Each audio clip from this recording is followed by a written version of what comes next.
नहीं करते, वे हर काम अलग ढंग से करते हैं।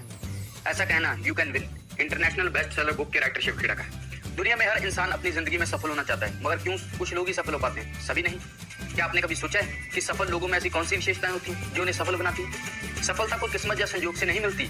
आप अगर दुनिया के हर सफल इंसान की जिंदगी का एनालिसिस करते हैं तो आपको पता चलेगा कि उनके बहुत सारे गुण मिलते हैं जिन्हें अपनाकर कोई भी सफल हो सकता है। इस बुक में शिव खेड़ा उन सभी सिद्धांतों की चर्चा करते हैं जो सफल लोगों में होते हैं, जिसे वो बुक के 8 चैप्टर्स में बड़ी स्पष्टता से समझाते हैं। हमने भी इस बुक के 2 महत्वपूर्ण चैप्टर्स को, पहला एटीट्यूड यानी नजरिया, नजरिए की परिभाषा, सही और गलत नजरिए के डिफरेंस और उनके रिजल्ट्स, एक अच्छे नजरिए को बनाने के लिए सभी कदम, और दूसरा सक्सेस की परिभाषा और उस तक पहुंचने के सभी कदम इस वीडियो के फर्स्ट पार्ट में बहुत अच्छे से समझाए हैं। अगर आपने उस वीडियो को नहीं देखा तो जरूर उस वीडियो को देखें, लिंक ऊपर आई बटन और डिस्क्रिप्शन बॉक्स में है। दोस्तों, आपके अपने चैनल बुक लाइट पर आपका स्वागत है, जहां आपकी book light team book summaries, stories, quotes, lessons, knowledge and reviews को डिस्कस करती है। तो इस तरह की एजुकेशनल और मोटिवेशनल वीडियोस के लिए चैनल को सब्सक्राइब करें, बेल आइकन दबाना ना भूलें ताकि आने वाली हर नई वीडियो का नोटिफिकेशन आप तक पहुंच सके। थर्ड चैप्टर मोटिवेशन यानी प्रेरणा, जहां प्रोत्साहन का मतलब है काम करने के लिए प्रेरित होना। कुछ लोग दूसरों लोगों से प्रोत्साहित होते हैं और कुछ लोग खुद को प्रोत्साहित करते हैं। जिंदगी में सफल होने के लिए हमें खुद को प्रोत्साहित करना सीखना चाहिए। खुद को प्रोत्साहित करने को आत्म सुझाव भी कहते हैं। आत्म सुझाव का मतलब है खुद से सकारात्मक बातें करना। जैसे माइकल फिलिप्स खुद को कहते थे let's get ready for unachievable. Muhammad Ali कहते थे you are a good but I am a champion, I am a winner. Motivation 2 तरह का होता है, एक्सटर्नल मोटिवेशन यानी बाहरी प्रोत्साहन, इंटरनल मोटिवेशन यानी अंदरूनी प्रोत्साहन। बाहरी प्रोत्साहन वो होता है जो हमें बाहर से मिलता है, जैसे धन, समाज की बातें, किसी बात का डर, नेम और फेम, लग्जरियस लाइफ और दूसरों के द्वारा प्रोत्साहन। अंदरूनी प्रोत्साहन वो होता है जो हमें अंदर से मिलता है, जैसे कुछ करने की इच्छा, गर्व, जिम्मेदारी और विश्वास।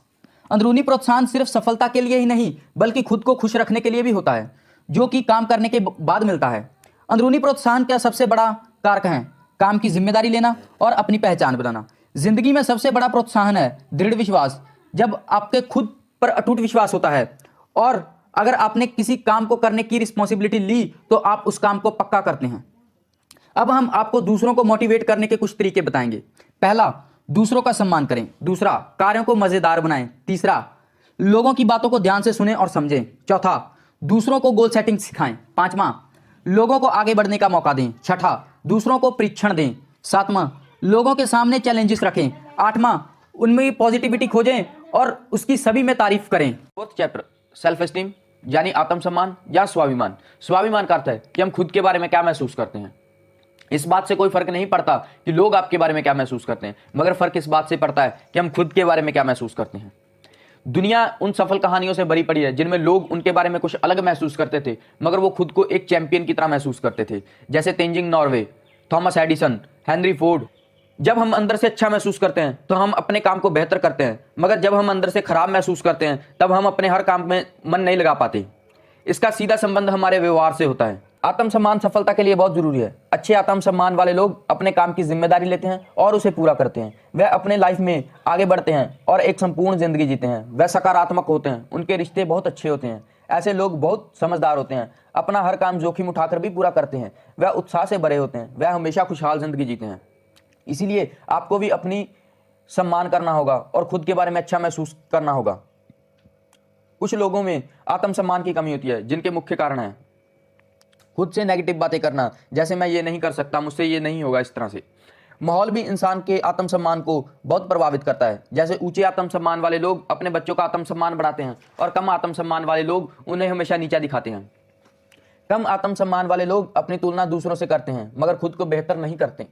इसमें अनुशासन की कमी होती है, जिसकी वजह से वह कभी कोई काम पूरा नहीं करते। कम आत्मसम्मान वाले बच्चों को उनके शिक्षक और माता पिता हमेशा नीचा दिखाने में लगे रहते हैं। कम आत्मसम्मान वाले लोग चर्चा में रहने के लिए और दूसरों का आकर्षण पाने के लिए कई बेहुदा हरकतें करते हैं। कुछ तो हमेशा दूसरों के सामने अपने बारे में बढ़ा चढ़ाकर बोलते हैं। वह अपने आप को अयोग्य समझते हैं, वह दिशाहीन होते हैं। ये उनके व्यवहार में भी दिखाई देता है। उन्हें दूसरों की तारीफ करना और अपनी तारीफ सुनना अच्छा नहीं लगता। अब हम आपसे पॉजिटिव आत्मसम्मान बनाने के तरीके बताएंगे। पहला, आप अपनी कमजोरियों को अपनी ताकत बनाएं। लेकिन अगर आप अपनी सारी कमजोरियों को ताकत नहीं बना सकते तो कम से कम उनमें एवरेज लेवल तक पहुंचे। दूसरों के लिए कुछ ऐसा करें जिसकी वह कीमत ना चुका सकें। तीसरा, दूसरों की तारीफ करना और अपनी तारीफ सुनना सीखें। चौथा, अपने कार्यों की जिम्मेदारी लेना और उसे निभाना सीखें। पांचवा, अनुशासन में रहने का अभ्यास करें। छठा, जीवन में छोटे और बड़े दोनों लक्ष्य निर्धारित करें। सातवां, ऊंचे चरित्र वाले लोगों से दोस्ती करें। आठवां, अपने अंदर खुश रहने की भावना को विकसित करें। नौवां, विपरीत परिस्थितियों में भी संयम से काम लें। 10वां, अपनी कमजोरियों और ताकत की लिस्ट बनाएं। 11वां, अपनी तुलना कभी किसी से ना करें। 12वां, हमेशा प्रेजेंट में जीना सीखें। 13वां, अपनी जिंदगी का उद्देश्य खोजें। 14वां, पर्सनल इंटीग्रिटी के साथ कभी खिलवाड़ ना करें। 5th चैप्टर, इंटरपर्सनल स्किल्स यानी आपसी मेलजोल। इंटरपर्सनल स्किल्स का मतलब लोगों से बातचीत और व्यवहार करने का सही तरीका। सफलता के लिए इंटरपर्सनल स्किल्स का होना बहुत जरूरी है। कामयाब लोग अपने व्यक्तित्व को ज्यादा से ज्यादा आकर्षक बनाते हैं, लेकिन इसका मतलब सिर्फ चमकदार कपड़े और जूतों से ही नहीं, बल्कि व्यवहार करने का सही तरीका। आपने देखा होगा कि किसी लीडर के लिए लोग काम नहीं करना चाहते, मगर लीडर को बदलते ही वही लोग जी जान से काम करते हैं। क्यों? दरअसल यहां सिर्फ उन दोनों लीडर्स की पारस्परिक कुशलता ही अलग अलग थी। पहले लीडर्स में इंटरपर्सनल स्किल्स की कमी थी, मगर दूसरे लीडर में नहीं। अब हम आपसे सफल लोगों के कुछ ऐसे गुण बताएंगे जो दूसरों के से अच्छे रिश्ते बनाने में काम आएंगे। विश्वास, क्योंकि सभी रिश्ते विश्वास पर आधारित होते हैं। दूसरों पर विश्वास करें और उन्हें खुद पर विश्वास करने का मौका दें, यानी उनसे किए गए सभी वादों को पूरा करें। दूसरों की इज्जत करना, जब हम दूसरों की इज्जत करते हैं तो उनसे अच्छे रिश्ते बनते हैं। जब आप दूसरों से ईमानदारी से काम करते हैं, उनसे हमेशा बातचीत करने को तैयार रहना। दूसरों के साथ खुलकर बात करें ताकि आप उनके अच्छे दोस्त बन सकें। आप में सेवा करने का भाव और काबिलियत होनी चाहिए। अच्छी शख्सियत के निर्माण के लिए आपको इन कदमों को अपनी ज़िंदगी में लाना होगा। पहला, जिम्मेदारी स्वीकार करें। दूसरा, दूसरों के लिए सोचें। तीसरा, सबकी जीत के बारे में सोचें। चौथा, अपने शब्दों को सही से चुनाव करें। पांचवा, आलोचना और शिकायत ना करें। छठा, मुस्कुराएं और दयालु बने। सातवां, दूसरों के व्यवहार का सही अर्थ लगाएं। आठवां, अच्छे श्रोता बने। नौवां, उत्साही बने। 10वां, ईमानदारी और सच्चाई से प्रशंसा करें। 11वां, अपनी गलतियों को स्वीकार करें और उनसे सीख लें। 12वां, जब दूसरे लोग अपनी गलती का एहसास करके उसे स्वीकार करें तो उन्हें मुबारकबाद दें और इज्जत से बाहर निकलने का रास्ता भी दें। 13वां, तर्क करें, तकरार ना करें। 14वां, लोगों की चुगली ना करें और उन पर व्यंग ना कसें। सहानुभूति जताएं। 16वां, दोस्त बनने के लिए दोस्त बनना सीखें। 6th chapter, subconscious mind and habits यानी अवचेतन मन और आदतें। हमारा माइंड दो प्रकार का होता है, कॉन्शियस माइंड यानी चेतन मन और सबकॉन्शियस माइंड यानी अवचेतन मन। हमारे चेतन मन के पास सोचने की शक्ति होती है, यह किसी चीज को स्वीकार या अस्वीकार कर सकता है, मगर हमारा अवचेतन मन सिर्फ स्वीकार कर सकता है। जैसे अगर आप कहें कि मैं बिजनेस नहीं कर सकता, तो आपका चेतन मन आपके सामने बहुत सारे सवाल लाएगा। मैं बिजनेस क्यों नहीं कर सकता? इस दुनिया में कुछ भी नामुमकिन नहीं, उन्होंने किया तो मैं क्यों नहीं? इस तरह के कई विचारों के साथ आपका चेतन मन एक सटीक फैसले तक पहुंचेगा, मगर आपका अवचेतन मन यह स्वीकार कर लेगा कि मैं बिजनेस नहीं कर सकता, क्योंकि आपका अवचेतन मन ज्यादा शक्तिशाली होता है आपके चेतन मन के मुकाबले में। इसलिए आप बिजनेस नहीं कर सकते। समझिए कैसे? अवचेतन मन हमारी आदतें बनाता है और उससे ऑटोमेटिक काम करवाता है, जिससे हमारे विश्वास बनते हैं, फिर हमारी व्यवहार बनता है और उसके बाद हमारा चरित्र। एक बार जो बार हमारे विश्वास, व्यवहार और चरित्र में आ जाए वह सच हो जाता है। इसलिए अगर अवचेतन मन ने स्वीकार किया कि मैं बिजनेस नहीं कर सकता, तो आप नहीं कर सकते। लेकिन अगर उसने स्वीकार कर लिया कि मैं बिजनेस कर सकता हूं, तो आप कर सकते हैं, फिर भले ही परिस्थितियां कितनी भी उलट क्यों ना हो।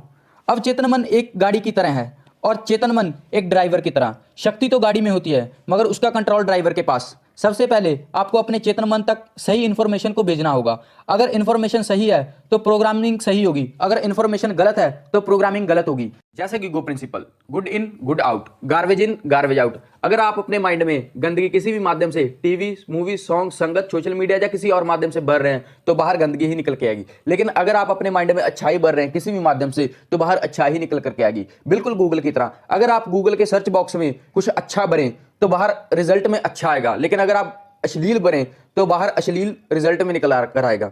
अपने चेतन मन को समझाने के बाद आपको अपने अवचेतन मन को समझाना होगा और अपनी आदतों को बनाना होगा, जिसके लिए आपको आत्म सुझाव का प्रयोग करना होगा। हमारी आदतों के साथ जीव लो चाहे। अगर आप बुक पढ़ने की आदत बना ले तो ठीक, नहीं तो बुक ना पढ़ने की आदत तो अपने आप बन जाती है।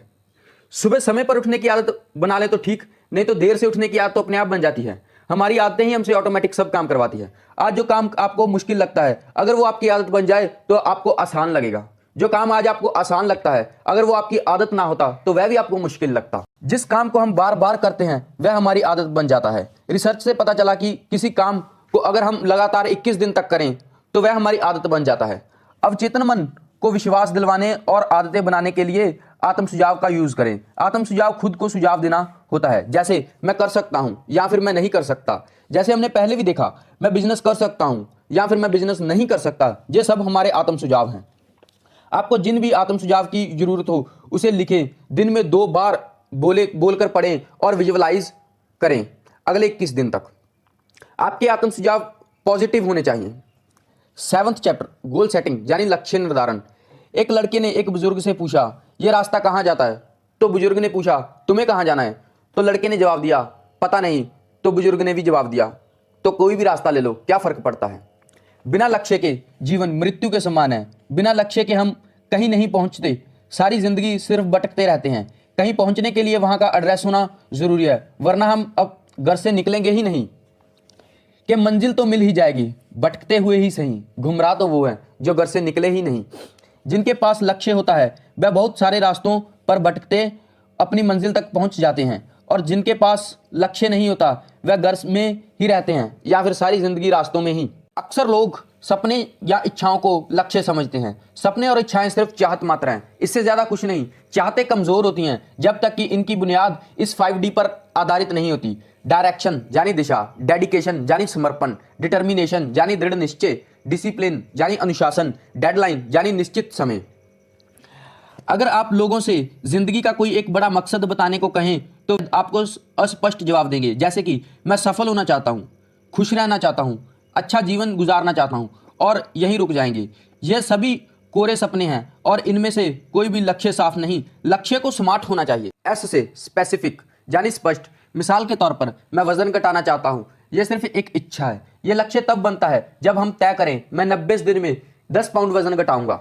एम से मेजरेबल, मापने योग्य, जिसकी सही माप की जा सके। अगर हम माप नहीं सकते तो हम इसे हासिल भी नहीं कर सकते। मापना ही वह रास्ता है जिससे हम अपनी तरक्की पर नजर रख सकते हैं।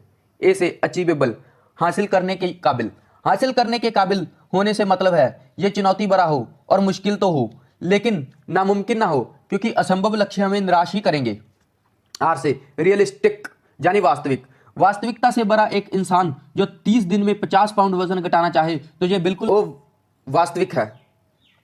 टी से टाइम बाउंड, समयबद्ध। काम के शुरू और अंत एक निश्चित समय होना चाहिए। अपने गोल्स इस तरह से होने चाहिए। शॉर्ट टर्म्स गोल्स यानी 4 महीने से 1 साल तक। मिड टर्म गोल्स यानी 1 साल से 5 साल तक। लॉन्ग टर्म गोल्स यानी 5 साल से 20 साल तक के गोल्स। अपने गोल्स को एक पर्सनल डायरी में जरूर लिखें और इसे चार्ट पेपर पर भी लिख के अपने रूम में जरूर लगाएं, ताकि जब भी आप अपने लक्ष्य से भटकें तो ये एक रिमाइंडर की तरह आपको याद दिलवाए कि आपको क्या करना है। 8वां चैप्टर, वैल्यूज एंड विजन्स यानी नैतिक मूल्य और दूरंदेशी। नैतिक का अर्थ जो कुदरती और सामाजिक दोनों पक्ष से सही हो। मूल्यों का अर्थ जो असूल और रूल्स जिनके साथ आप कभी समझौता नहीं करते। जैसे एक व्यापारी जो हमेशा अपने ग्राहकों और कर्मचारियों को जो वादा करता है उसे हर हालत में पूरा करता है। अगर उसने ग्राहक के साथ वादा किया कि वह कम प्राइस पे अच्छी क्वालिटी देगा तो वह किसी भी कीमत पर उसी प्राइस में वही क्वालिटी देगा। आपने देखा होगा कि कुछ दुकानदार पहले प्रोडक्ट को बेचने के लिए इसे नंबर 1 क्वालिटी बताते हैं और कुछ प्रॉब्लम होने के बाद वह कहते हैं इस प्राइस में यही क्वालिटी मिलती है। अपने कर्मचारियों को वादा की हुई तारीख पर हर हालत में उनकी सैलरी देना। हर इंसान के लिए अपनी जिंदगी में अलग अलग नैतिक मूल्य हो सकते हैं। सफलता हासिल करने के लिए नैतिक मूल्यों का होना बहुत जरूरी है। कुछ लोग बिना नैतिक मूल्यों के भी सफल होते हैं, मगर वह कभी अच्छे इंसान नहीं बन पाते। आपने देखा होगा कि बहुत सफलता के बाद भी कभी उनका घिनौना चेहरा सामने आया होगा। और जिन लोगों के नैतिक मूल्य होते हैं वह कम सफल होने के बाद भी ज्यादा खुशहाल, शांत और इज्जत की जिंदगी जीते हैं और हमेशा सफल रहते हैं। नैतिक मूल्यों का कानून से कोई लेना देना नहीं। एक इंश्योरेंस एजेंट ज्यादा कमीशन के चक्कर में अपने कस्टमर को गैर जरूरी इंश्योरेंस बेच देता है। ये कानूनी तो है मगर नैतिक नहीं। कोई इंसान किसी मरीज की जान बचाने के लिए ट्रैफिक सिग्नल तोड़ देता है, ये गैर कानूनी है मगर नैतिक भी है। आपको अपने नैतिक मूल्यों को ज्यादा इंपॉर्टेंस देनी होगी दूसरी सभी चीजों के मुकाबले में। अगर आप किसी बड़ी कंपनी की वेबसाइट प्रोफाइल चेक करें तो आपको उनके वैल्यूज, मिशन एंड विजन्स साफ दिखाई दे जाएंगे। सफलता के लिए आपका विजन यानी दूरंदेशी होना बहुत जरूरी है। ये जितना स्पष्ट हो उतना ज्यादा अच्छा है। आपको अपने लक्ष्य के हिसाब से ये साफ दिखाई देना चाहिए कि मैं आने वाले 1 साल के बाद, 5 साल के बाद, 10 साल के बाद किस लेवल पर होऊंगा, आर्थिक तौर पर, शारीरिक तौर पर, व्यवसायिक तौर पर, एजुकेशनल तौर। आपको अपनी इमेजिनेशन में ये अच्छे से दिखाई देना चाहिए और महसूस होना चाहिए। आपको अपने विजन में ये भी देखना होगा कि आने वाले समय में मार्केट, एनवायरमेंट और वर्ल्ड कहां शिफ्ट होने वाला है, यानी कौन सी ऐसी चीजें हैं जो खत्म हो जाएंगी और कौन सी ऐसी चीजें हैं जो ज्यादा चलेंगी, ताकि आप भविष्य के अनुसार अभी से अपनी तैयारी शुरू कर दें। जैसे ऑनलाइन मार्केट ज्यादा चलने वाली है ऑफलाइन मार्केट के मुकाबले में, तो आपको अभी से डिजिटल होने की तैयारी करनी होगी। ज्यादातर सफल लोगों ने यही किया, उन्होंने आने वाले समय को देखा और उसके अनुसार तैयारी करना शुरू किया। जब तक वह समय आया तब तक वह सफल हो चुके थे, और जिन लोगों ने उस समय को नहीं देखा वह असफल रह गए। लेकिन अगर आपने इस वीडियो का फर्स्ट पार्ट नहीं देखा तो बेनती है कि उसे जरूर देखें। इस बुक की फिजिकल बुक, ऑडियो बुक या ई बुक खरीदने के लिए लिंक नीचे डिस्क्रिप्शन में है। इस तरह की बुक्स को जरूर खरीदें और पढ़ें। लाइक करें अगर ये वीडियो आपको काम का लगा, सजेशन कमेंट करें, वीडियोस को अपने फ्रेंड्स के साथ जरूर शेयर करें। इस तरह की एजुकेशनल और मोटिवेशनल वीडियोस के लिए चैनल को सब्सक्राइब करें, बेल आइकन दबाना ना भूलें ताकि आने वाली हर नई वीडियो का नोटिफिकेशन आप तक पहुंच सके। इसे गूगल पर पढ़ने के लिए भी लिंक नीचे डिस्क्रिप्शन में है। हमसे रिलेशनशिप बनाने के लिए आप हमसे सोशल मीडिया के माध्यम से जुड़ सकते हैं, लिंक नीचे डिस्क्रिप्शन में है। Thanks for watching, be happy, keep enjoying your success journey.